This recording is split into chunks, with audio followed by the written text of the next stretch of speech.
Hello everybody, welcome back to my YouTube channel. मेरा नाम है पूजा मौर्य एंड आज के वीडियो में बहुत ही ज़्यादा इंपॉर्टेंट मुद्दों के ऊपर डिस्कशन होने वाला है। We are going to talk about difference between mitosis in plant cell and animal cell. हम जानते हैं कि प्लांट सेल और एनिमल सेल दोनों में ही माइटोसिस का प्रोसेस होता है बिकॉज सेल डिविजन हमें करना है। लेकिन प्लांट सेल में जो माइटोसिस का प्रोसेस होता है और एनिमल सेल में जो माइटोसिस का प्रोसेस होता है, दोनों में डिफरेंस एग्जिस्ट करता है। Late us discuss about that. जानते हैं कि माइटोसिस के सेल डिवीजन को हम लोग दो पार्ट्स में तोड़ सकते हैं, कैरियोकाइनेसिस एंड साइटोकाइनेसिस। हम पहले न्यूक्लियस का डिवीजन करेंगे, उसके बाद हम साइटोप्लाज्म का डिवीजन करेंगे। दोनों ही, चाहे वो कैरियोकाइनेसिस हो चाहे वो साइटोकाइनेसिस हो, एनिमल सेल में होने वाला कैरियोकाइनेसिस और प्लांट सेल में होने वाला कैरियोकाइनेसिस में अंतर होता है, डिफरेंस होता है। और एनिमल सेल में होने वाला साइटोकाइनेसिस और प्लांट सेल में होने वाले साइटोकाइनेसिस में डिफरेंस होता है। हम उन्हीं डिफरेंस के बारे में बातचीत करेंगे। देखो, पिछले वीडियो में पूरा का पूरा माइटोसिस मैंने एनिमल सेल में ही डिस्कस किया था। मैंने तुम लोगों को बताया था कि एनिमल सेल में इस प्रकार के सेल ऑर्गेनेल्स होते हैं जिसको हम लोग बोलते हैं सेंट्रोजोम। ऐसे एक को हम लोग बोलते हैं सेंट्रियोल। जब ऐसे दो सेंट्रियोल 90 डिग्री में आपस में अरेंज हो जाते हैं तो हम इसको बोलते हैं सेंट्रोजोम। तो ऐसे एक सेंट्रोजोम और दो सेंट्रोजोम, और इन सेंट्रोजोम में से इस प्रकार के प्रोटीन के बने हुए धागे निकलते हैं, जिन धागों को हम लोग बोलते हैं स्पिंडल फाइबर। और इन्हीं में से हमारे क्रोमोजोम्स ऐसे लटक रहे होते हैं और बाद में ये सेपरेट भी होते हैं। हाँ या ना, ये सारा डिस्कशन हम लोगों ने कर लिया है। लेकिन कुछ विशेषकर बात यहाँ पे बताना है। ये जो सेंट्रोजोम तुम लोग देख रहे हो, ये सेंट्रोजोम सिर्फ और सिर्फ एनिमल सेल में ही मिलता है। प्लांट सेल में कोई सेंट्रोजोम नहीं होता है। तो तुम्हारे दिमाग में क्वेश्चन आएगा कि अगर प्लांट सेल में सेंट्रोजोम नहीं है और हम जानते हैं कि सेंट्रोजोम में से ही ये स्पिंडल फाइबर बनते हैं, तो प्लांट सेल में आखिर डिवीजन होगा कैसे? क्या प्लांट सेल में बिना स्पिंडल फाइबर के ही डिवीजन हो जाएगा? नहीं, प्लांट सेल में भी स्पिंडल फाइबर का फॉर्मेशन होता है बट सेंट्रोजोम नहीं होते हैं। वहां पे कैसे होगा division? We will talk about it. अब देखो, अब ये जो सेंट्रोजोम तुम लोग देख रहे हो, इसका स्ट्रक्चर हम थोड़ा सा डिटेल में बताते हैं। सेंट्रोजोम का मैंने एक सेंट्रियोल उठाया है और ये बिल्कुल हॉलो सिलेंडर जैसा होता है, खाली पाइप की तरह होता है, ठीक है। और इसके दीवार जो है ये छोटे छोटे इस प्रकार के पतले पतले प्रोटीन से बना होता है।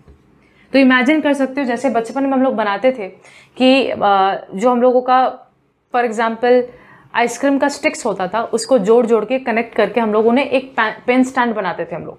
उसी प्रकार आइसक्रीम के जो स्टिक्स होते हैं उसी को कनेक्ट करके एक सिलेंडर शेप का आकार बना लो, शेप बना लो।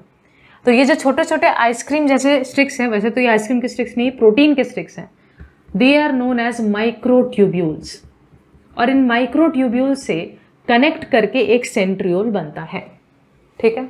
ऐसे ही यहाँ पे भी एक सेंट्रियोल होगा, बिल्कुल ये भी माइक्रोट्यूब्यूल का बना हुआ होगा। इनमें से हम जानते हैं कि इनमें से स्पिंडल फाइबर तो निकलते हैं, दैट्स ट्रू। बट मैंने पिछले वीडियो में एक पॉइंट नहीं बताया जो मैं अब बताने जा रही हूँ। इनमें से स्पिंडल फाइबर निकलते हैं जो कि अल्टीमेटली जाके क्रोमोजोम से कनेक्ट होकर उनको सेपरेट करने में मदद करेंगे। लेकिन इनमें से छोटे छोटे और भी प्रोटीन्स के ऐसे धागे निकलते हैं, ऐसे ऐसे प्रोटीन्स के धागे निकलते हैं। ये जो प्रोटीन्स के धागे निकल रहे हैं छोटे छोटे, हम इनको बोलते हैं एस्टर्स। एस्टर्स। तो ये छोटे छोटे प्रोटीन के धागे निकल रहे हैं, एस्टर्स, और फिर यहाँ से स्पिंडल फाइबर निकलेगा वो अलग, यहाँ से स्पिंडल फॉर्मेशन होगा वो अलग, यहाँ पे छोटे छोटे प्रोटीन के धागे हैं, इनको बोला जा रहा है एस्टर्स। बात समझ में आ रहा है? एस्टर्स। तुम पूछ सकते हो दीदी ठीक है, स्पिंडल फाइबर का काम ये होता है कि वो क्रोमोजोम को फाड़ने में, बीच से चीरने में काम आएगा, बट ये एस्टर का क्या काम है? ये एस्टर हेल्प करता है सेंट्रोजोम को पोल में रखे रहने के लिए, क्योंकि ये भाई साइटोप्लाज्म में तो तैर के कहीं भी जा सकता है, तो इसको पोल के तरफ ही रखे रहना है। साथ ही साथ ये जो स्पिंडल फाइबर निकल रहे हैं ये अच्छे से इस तरीके से अरेंज हो जाए सो दैट ये क्रोमोजोम के बीच से निकले, कुछ अच्छे प्रकार से अरेंजमेंट हो पाए, क्रोमोजोम के साथ ये लोग अच्छे से जाके उनको घुसेड़ सकें। इस प्रकार का अलाइनमेंट के लिए it is very much necessary कि ये एस्टर फॉर्मेशन होना चाहिए। तो एस्टर्स जो निकल रहे होते हैं जिनको कई बार आप एस्ट्रल रेज भी देखोगे, ये बेसिकली होते कुछ भी नहीं है, ये छोटे छोटे प्रोटीन्स होते हैं जो कि सेंट्रोजोम से निकलते हैं, जिनका मेन काम होता है इन सेंट्रोजोम को पोल पे रखे रहना, साथ ही साथ जो स्पिंडल फाइबर्स निकल रहे हैं उनको सही से अरेंज करना। ओके, तो याद रखना एनिमल सेल में सेंट्रोजोम होता है। सेंट्रोजोम अगर है तो फिर एस्टर फॉर्मेशन भी हो रहा है या एस्ट्रल रेज बन रहे हैं, साथ ही साथ स्पिंडल फॉर्मेशन भी हो रहा है। ठीक है, और स्पिंडल फॉर्मेशन हो रहा है और उसके कारण ही कैरियोकाइनेसिस का प्रोसेस कैरी ऑन हो रहा है। अब हम देखना चाहते हैं कि प्लांट सेल में अगर सेंट्रोजोम है ही नहीं तो फिर क्या होगा। लेकिन एक और एमसीक्यू, चूंकि एनिमल सेल में एस्टर्स का फॉर्मेशन होता है, इसलिए एनिमल सेल को एस्ट्रल सेल भी बोलते हैं। चूंकि एनिमल सेल में सेंट्रोजोम है और फिर एस्टर का फॉर्मेशन भी होता है, इसलिए एनिमल सेल को एस्ट्रल सेल भी बोलते हैं। याद रहेगा, एमसीक्यू के लिए बहुत इंपॉर्टेंट। लोग बात करते हैं प्लांट सेल की। देखो, आखिर प्लांट सेल में सेंट्रोजोम तो है नहीं, तो कैसे डिवीजन होगा। देखो, प्लांट सेल में सेंट्रोजोम नहीं होता, लेकिन माइक्रोट्यूब्यूल्स होते हैं। ये कैसे हो सकता है दीदी? अभी जस्ट आपने बताया कि ऐसे सेंट्रियोल्स होते हैं और जो सेंट्रियोल्स होते हैं वो छोटे छोटे माइक्रोट्यूब्यूल से बने होते हैं। अब आप कह रही हैं कि सेंट्रोजोम का स्ट्रक्चर है ही नहीं प्लांट सेल में, लेकिन ये छोटे छोटे माइक्रोट्यूब्यूल्स का प्रेजेंस है। क्या मतलब है? देखो इस प्रकार, ये मान लो एक प्लांट सेल है, ये एक प्लांट सेल है, इसके पास भी न्यूक्लियस है, न्यूक्लियस के अंदर न्यूक्लियोलस है, इस प्रकार से क्रोमैटिन है, वी नो दैट। इस प्लांट सेल में बेटा ऐसे अलग से कोई सेंट्रोजोम का स्ट्रक्चर नहीं होता है, लेकिन ये जो माइक्रोट्यूब्यूल्स हैं जिनके आपस में अरेंज होने से एक सेंट्रियोल बनता है, ये छोटे छोटे माइक्रोट्यूब्यूल्स बिल्कुल ऐसे जो स्टिक जैसे स्ट्रक्चर है, बिल्कुल आइसक्रीम का स्टिक्स का जो मैंने एग्जांपल दिया, बिल्कुल ऐसे ये साइटोप्लाज्म में ऐसे आड़े तिरछे रूप में कहीं भी ऐसे फैले हुए होते हैं ऐसे। तो माइक्रोट्यूब्यूल्स तो प्रेजेंट है, ये याद रखना है। लेकिन अगेन, चूंकि सेंट्रोजोम ही नहीं है तो कोई एस्टर फॉर्मेशन यहाँ दिखेगा ही नहीं, क्योंकि एस्टर फॉर्मेशन तो सेंट्रोजोम से होता है, यहाँ पे कोई एस्टर फॉर्मेशन नहीं होगा। इसीलिए प्लांट सेल में सेंट्रोजोम नहीं होता, कोई एस्टर्स फॉर्मेशन नहीं होता। स्पिंडल फॉर्मेशन होगा, हम देखेंगे कैसे, लेकिन एस्टर फॉर्मेशन नहीं होता। ये छोटे छोटे स्टार शेप बना देंगे मिलकर के, ऐसा कोई स्ट्रक्चर बनता नहीं है यहाँ पे, एस्टर फॉर्मेशन नहीं होता है। इसीलिए चूंकि प्लांट सेल में एस्टर फॉर्मेशन नहीं होता, इसलिए प्लांट सेल को एनएस्ट्रल सेल भी बोलते हैं। एनिमल सेल में सेंट्रोजोम होता है और एस्टर फॉर्मेशन भी होता है, इसीलिए एनिमल सेल को बोला जाता है एस्ट्रल सेल। लेकिन प्लांट सेल में ना तो सेंट्रोजोम होता है और ना ही एस्टर्स का फॉर्मेशन होता है, इसीलिए उसको एनएस्ट्रल सेल बोलते हैं। ठीक है, लेकिन ये जो सेंट्रियोल्स होते हैं, जो ये माइक्रोट्यूब्यूल के बने होते हैं, ये माइक्रोट्यूब्यूल्स ऐसे ही साइटोप्लाज्म में तैर रहे होते हैं। ठीक है, इस पूरे प्लांट सेल के अंदर स्पेशल टाइप के ऑर्गेनेल्स होते हैं जो कि इस माइक्रोट्यूब्यूल को अरेंज कर देते हैं एक साथ। ऐसे माइक्रोट्यूब्यूल को अरेंज कर देते हैं एक साथ। मान लो ऐसे अरेंज हो गया, ऐसे अरेंज हो गया, इस प्रकार। अब जब ये माइक्रोट्यूब्यूल अरेंज हो गया है, तो तुम लोग एनिमल सेल में भी तो देखे थे ना कि एनिमल सेल में इस माइक्रोट्यूब्यूल में से स्पिंडल फाइबर ऐसे निकल रहा था, क्योंकि काबिलियत माइक्रोट्यूब्यूल में है स्पिंडल फाइबर निकालने की। ठीक है, तो उसी प्रकार ये माइक्रोट्यूब्यूल भी अब स्पिंडल फाइबर निकालेगा। ऑफ कोर्स मैं यहाँ पे नहीं दिखा रही, बट अल्टीमेटली न्यूक्लियस का मेम्ब्रेन हट जाएगा, ये अच्छे से शेप ले लेंगे एक्स वाले, और इस प्रकार स्पिंडल इनके इर्द गिर्द चला जाएगा। ठीक है, तो क्या क्या पॉइंट याद रखना है? देखो, प्लांट सेल में सेंट्रोजोम नहीं होते हैं, एनिमल सेल में सेंट्रोजोम होता है। प्लांट सेल में कोई भी एस्टर फॉर्मेशन नहीं दिखेगा, एनिमल सेल में एस्टर फॉर्मेशन दिखता है। चूंकि प्लांट सेल में कोई एस्टर फॉर्मेशन है ही नहीं, इसीलिए इसको एनएस्ट्रल सेल बोलते हैं, जबकि एनिमल सेल में एस्टर फॉर्मेशन है और इसीलिए उसको एस्ट्रल सेल बोलते हैं। तो प्लांट सेल में आखिर कैसे स्पिंडल फॉर्मेशन होता है? बिकॉज भाई माइक्रोट्यूब्यूल तो है ना, तो माइक्रोट्यूब्यूल से स्पिंडल फॉर्मेशन हो जाता है। ओके, ये माइक्रोट्यूब्यूल ऐसे साइटोप्लाज्म में तैर रहे होते हैं। क्या ये बात समझ में आया? एक और मैं बात यहाँ पे इंपॉर्टेंट, एनिमल सेल की बात की जाए तो उनमें ये जो सेंट्रोजोम प्रेजेंट है, प्लस उनमें से ये जो एस्टर्स निकल गए, छोटे छोटे प्रोटीन के टुकड़े, और उनमें से जो इस प्रकार के स्पिंडल फाइबर का फॉर्मेशन हो गया। याद रखना, स्पिंडल फाइबर और एस्टर अलग अलग चीज है। एस्टर छोटे प्रोटीन्स होते हैं, स्पिंडल फाइबर जो होते हैं ये बड़े बड़े प्रोटीन्स होते हैं। तो यहाँ पे सेंट्रोजोम, एस्टर और स्पिंडल फाइबर तीनों को मिला के हम लोग बोलते हैं माइटोटिक एपरेटस। माइटोटिक एपरेटस, ठीक है। लेकिन ये एनिमल सेल में देखने को मिल रहा है, राइट। तो ये बात तुम लोगों को पता होना चाहिए। आई होप तुमको समझ में आया। तो हम लोगों ने देख लिया कि कैरियोकाइनेसिस में बेसिकली ये छोटे छोटे स्ट्रक्चर्स का ही डिफरेंस होता है, लेकिन साइटोकाइनेसिस पे एक बड़े लेवल का डिफरेंस हम लोगों को देखने मिलता है प्लांट सेल और एनिमल सेल दोनों के बीच में। तो let us discuss that. Kinesis again animal cell के साथ ही शुरुआत करेंगे। तो एनिमल सेल में साइटोकाइनेसिस कैसे हो रहा था? ये एक एनिमल सेल था, मान लो इस प्रकार न्यूक्लियस डिवीजन हो गया, कैरियोकाइनेसिस हो गया। ये जो एनिमल सेल का सेल मेम्ब्रेन है, ये अंदर की तरफ ऐसे फोल्ड होना शुरू हो जाता है, ऐसे अंदर की तरफ ऐसे फोल्ड होना शुरू हो जाता है। धीरे धीरे ये फोल्ड और गहरा होते जाता है और एक टाइम आता है जब ये बिल्कुल ही सेपरेट हो जाता है और दो इंडिविजुअल सेल की तरह ये लोग बिल्कुल बन जाते हैं।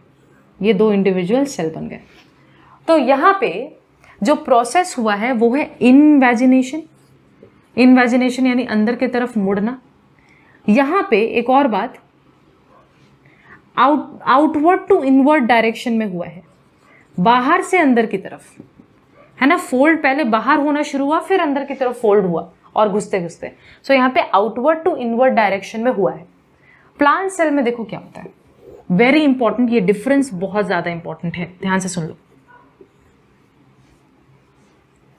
प्लांट सेल में बेटा जो स्ट्रक्चर है, पहली बात तो प्लांट सेल का ऐसा स्ट्रक्चर बनाएंगे हम लोग। इसमें भी न्यूक्लियस का डिवीजन हो गया है, लेकिन प्लांट सेल में सेल मेम्ब्रेन तो होता ही है, लेकिन एक और एक बहुत रिजिड सा स्ट्रक्चर होता है। डू यू रिमेंबर और not? Tell me what is it? It is the cell wall. ये बहुत ही ज्यादा रिजिड स्ट्रक्चर होता है, कड़क स्ट्रक्चर होता है। तो ये क्या है? ये है सेल वॉल। सेल वॉल, और सेल वॉल इतना ज्यादा रिजिड है कि इसके लिए पॉसिबल ही नहीं है कि वो इनवेजिनेशन का प्रोसेस करे, अंदर की तरफ फोल्ड हो। अब हम लोग देखते हैं कि प्लांट सेल में आखिर साइटोकाइनेसिस कैसे होगा। आई एम रियली श्योर कि इसके ऊपर एक डेडिकेटेड 1 आवर का लेक्चर कोई बना सकता है अगर वो बायोलॉजी का स्टूडेंट है 11-12 के बाद या फिर 10 के बाद।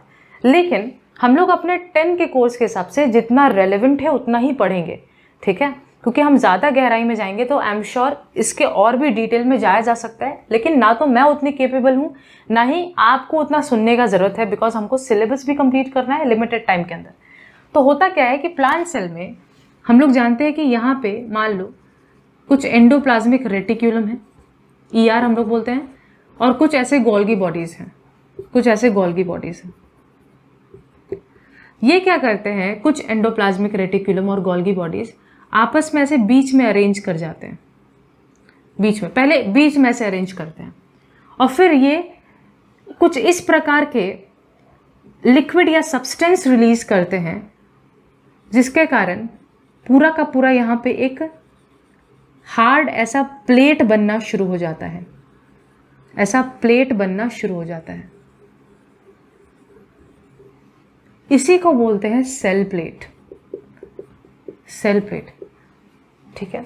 तो सेल प्लेट बनने में किसका किसका हाथ है? एंडोप्लाज्मिक रेटिक्यूलम, गोल्गी बॉडीज, और यहाँ पे आसपास जो छोटे छोटे माइक्रोट्यूब्यूल्स थे उनका भी थोड़ा थोड़ा हाथ है, ठीक है, ओके, उनका भी थोड़ा थोड़ा हाथ है। एक मैं बात बताना भूल गई, एंडोप्लाज्मिक रेटिक्यूलम और गोल्गी बॉडीज, एंडोप्लाज्मिक रेटिक्यूलम और गोल्गी बॉडीज, इनसे मिला हुआ ये जो स्ट्रक्चर है इसको हम लोग बोलते हैं फ्रैग्मोप्लास्ट, फ्रैग्मोप्लास्ट। तो मैं एक बार रब करके बता देती हूँ। एंडोप्लाज्मिक रेटिक्यूलम और गोल्गी बॉडीज मिल करके ऐसा एक स्ट्रक्चर बनाते हैं जिसको बोलते हैं फ्रैग्मोप्लास्ट। फिर उन लोगों से कुछ सब्सटेंस रिलीज होता है जो कि अल्टीमेटली पूरे के पूरे सेल के एंड तक पहुंचता है और एक सेल प्लेट फॉर्मेशन हो जाता है। ये सेल प्लेट फॉर्मेशन पूरे के पूरे प्लांट सेल को 2 टुकड़ों में डिवाइड कर देता है। यहाँ पे मेजर डिफरेंस तुम लोग क्या क्या देखें, साइटोकाइनेसिस का प्रोसेस तो दोनों में हो रहा है, बट डिफरेंस ये है कि एनिमल सेल में इनवेजिनेशन हो रहा है, जबकि प्लांट सेल में सेल प्लेट का फॉर्मेशन हो रहा है। एनिमल सेल में आउटवर्ड टू इनवर्ड डायरेक्शन में हो रहा है, जबकि प्लांट सेल में इनवर्ड टू आउटवर्ड डायरेक्शन में हो रहा है। एनिमल सेल में एंडोप्लाज्मिक रेटिकुलम, गोल्गी बॉडीज का कोई रोल है ही नहीं।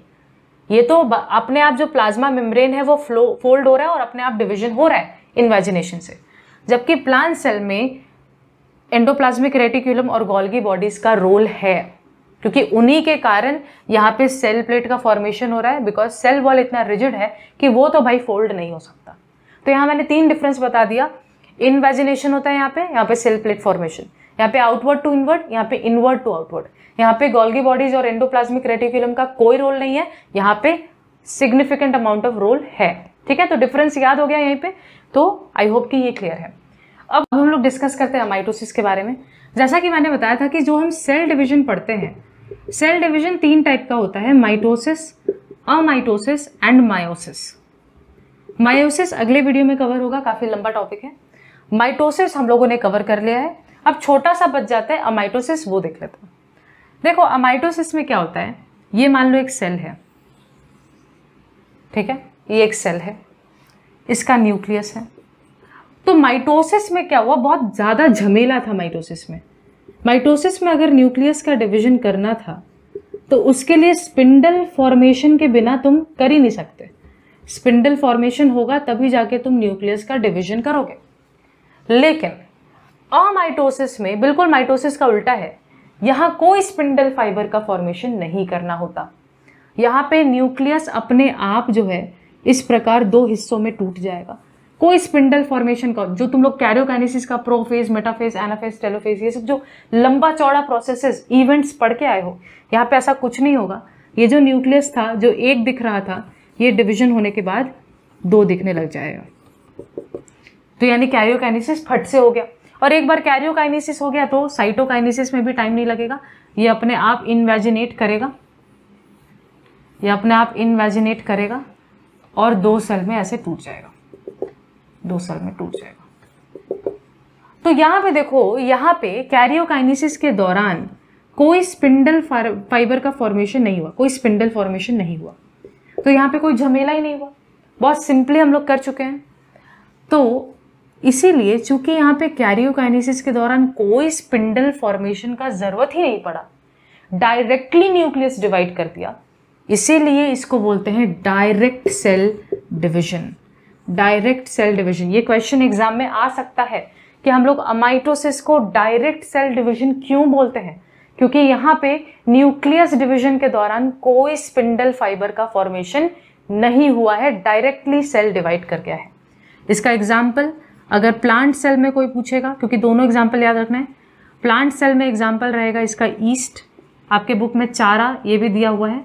ये 2 प्लांट सेल्स हैं जिनमें अमाइटोसिस का प्रोसेस देखने को मिला है सेल डिवीजन के दौरान। और एनिमल सेल में बहुत कॉमन है, नाम सबको याद भी रह जाता है, that is amoeba. That is amoeba. Amoeba का स्पेलिंग देख लेना, मैं बहुत गड़बड़ करती थी। Amoeba, don't pronounce it as amoeba, it is amoeba, ठीक है। तो एमीबा एनिमल सेल के कैटेगरी के अंदर, और प्लांट सेल में ईस्ट और चारा, ये जो है इनमें ज्यादातर देखा गया है अमाइटोसिस का सेल डिवीजन होते हुए, यानी कि डायरेक्ट सेल डिवीजन होते हुए।